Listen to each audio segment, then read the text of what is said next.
India में doctor बनना सिर्फ एक करियर ऑप्शन नहीं है, बल्कि लाखों फैमिलीज के लिए, सभी परिवारों के लिए एक सोशल स्टेटस, फाइनेंशियल सिक्योरिटी और एक बेहतरीन लाइफस्टाइल का रास्ता भी जरूर होता है, जो सभी उम्मीद लगाते हैं और पूरा भी करते हैं। लेकिन इस एक परीक्षा के पीछे बच्चों के सालों की मेहनत और उनके पेरेंट्स की एक सेविंग की बात भी टिकी होती है, जो पूरी लग जाती है। लेकिन इस बार देश के सबसे बड़े मेडिकल एंट्रेंस एग्जाम यानी कि नीट यूजी, जो इस वक्त कंट्रोवर्सीज में घिरा हुआ है, और वो एक ऐसे माहौल में फंस गया है जिसे पूरा एजुकेशन सिस्टम पे एक सबसे बड़ा क्वेश्चन मार्क लग गया है, एक सबसे बड़ा धब्बा लग चुका है। अब इसीलिए आज के इस वीडियो में इस पूरे नीट कनेक्शन को समझते हैं और पेपर लीक के वो एलिगेशन से लेके वो कैंसलेशन तक, एग्जाम्स, प्रोटेस्ट और ये मैसिव सिक्योरिटी के साथ हुए रीटेस्ट तक की पूरी कहानी कि आखिर ये क्या कहती है और ये पूरा माजरा क्या है। सबसे पहले ये समझना जरूरी है कि नीट इतना बड़ा आखिर मुद्दा क्यों है, एंड आखिर ये सिंपल वर्ड्स में नीट कहलाता क्या है। इंडिया में एमबीबीएस, बीडीएस और साथ ही ट्रेडिशनल इंडियन मेडिसिन, जितनी भी आयुष जैसे की कोर्सेज अवेलेबल है, इसमें एंट्री लेने का ये अकेला सिंगल गेटवे होता है। लेकिन दूसरे फील्ड की तरह यहाँ हर यूनिवर्सिटी का एक अपना अपना टेस्ट अलग से नहीं होता है, ये सबसे बड़ी वजह है। इस साल 22 लाख से भी ज्यादा स्टूडेंट्स ने रजिस्ट्रेशन किया है, काफी बड़ा नंबर। लेकिन जबकि सीट्स देखे तो करीब 1,29,600 तक है, काफी बड़ा वेरिएशन।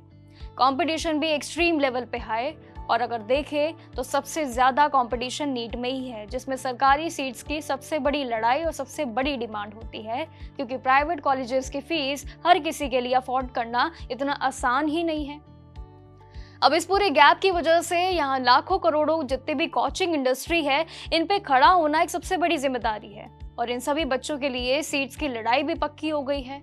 यहाँ तक कि वो रशिया, जॉर्जिया और कजाकिस्तान जैसे कंट्रीज में भी पढ़ने लिखने के लिए अब तैयार होते जा रहे हैं, जहाँ से लौटकर उन्हें दोबारा से FMGE यानी कि foreign medical graduate examination exam clear करना पड़ता है। ये एक पहले का प्रोसेस था जो शायद अब दोबारा अपनाने के लिए वो तैयार है। इस साल की असली कहानी शुरू होती है जब 3 मई को हुए ओरिजिनल एग्जाम के तुरंत बाद पेपर लीक के एलिगेशंस जब सामने आए।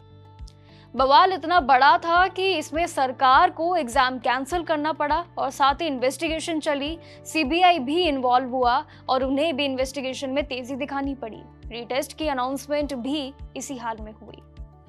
इस इंसिडेंट में पूरी कंट्रोवर्सीज और जितने भी ग्रेस मार्क्स वाले ये मुद्दे थे, ये मानो फिर से ताजा हो गए थे। यहाँ तक कि बच्चों के जितने भी यानी कि एस्पिरेंट्स में ये कॉकरोच जनता पार्टी नाम से एक यूनिक प्रोटेस्ट भी मूवमेंट शुरू किया, जो शायद अभी तक चल रहा है। लेकिन गलतियों को एक्सेप्ट करते हुए भी एजुकेशन मिनिस्टर ने खुद ही कहा कि रक्षक ही हमारे भक्षक बन गए, यानी कि जिन पर एनटीए ने ट्रस्ट किया था, उन्हीं ने लगातार गलतियां की। इस पूरे डैमेज ट्रस्ट को रिस्टोर करने के लिए सरकार ने 21 जून को ये फिर से परीक्षा का आयोजन किया, सिक्योरिटी भी लगाई। और सिक्योरिटी की बात रही तो वो हल्की नहीं थी। 50,000 कुछ यहाँ पे इंडियन सेंटर्स अवेलेबल थे, बायोमेट्रिक वेरिफिकेशन था, फेशियल रिकग्निशन और साथ ही डबल स्टेज का फॉर्मूला भी, और साथ ही सिग्नल जैमर्स भी लगाए गए थे, जो मानो पहले कभी ना देखे गए हो। अब इस पूरे स्ट्रक्चर में ये चीटिंग के नेटवर्किंग को रोकने के लिए टेलीग्राम भी उसी टाइम बैन कर दिया था, और पेपर ट्रांसपोर्ट करने के लिए भी इंडियन एयरफोर्स का सहारा लिया। इसकी मदद से पेपर को पूरी तरीके से भेजा गया।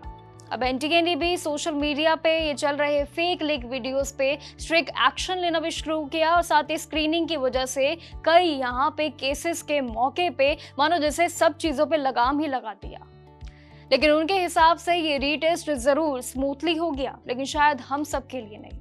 ये सभी बच्चों के लिए काफी प्रोसेस को फिजिकली और इमोशनली तोड़ने का एक सबसे बड़ा वजह बन चुकी है।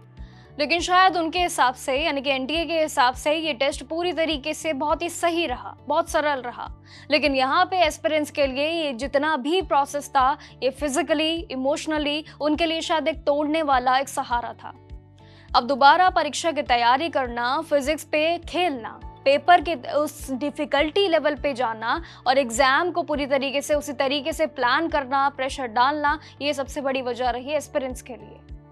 अब फिलहाल सभी का यही वेट है कि आखिर एक्शन क्या लिया जाएगा। सबसे बड़ा मुद्दा यही है कि बेसिकली एक्शन क्या होगा, जो सभी की मांगे हैं क्या वो पूरी होंगी, और सभी की जितनी भी मांगे हैं अगर ये देखना बाकी होगा कि सरकार उस पर कितना खड़ा उतरती है। लेकिन सवाल और जवाब पे अगर हम देखें तो बात यही बनती है कि नीट पेपर के ये पहली बार केसेस नहीं है। ऐसे पिछले कई समय से ये केसेस है, कई सालों के केसेस है, जो करीब 10 साल में करीब 150 से भी ज्यादा कुछ पेपर लीक के ये मामले आए हैं, और जिसमें इस साल का ये जो पूरा केस है ये सबसे बड़ी कंट्रोवर्सी जरूर बनी है, जो कि सिर्फ लगाम लगाने के लिए। लेकिन ये देखना बाकी होगा कि आने वाले समय में क्या वाकई में लगाम लगेगी और क्या है वो एक्शंस होंगे सरकार की तरफ से जो नीट के लिए होने चाहिए। ये भी कमेंट सेक्शन में अपनी राय जरूर दीजिएगा। बाकी जानकारियों के लिए देखते रहिएगा जागरण न्यूज।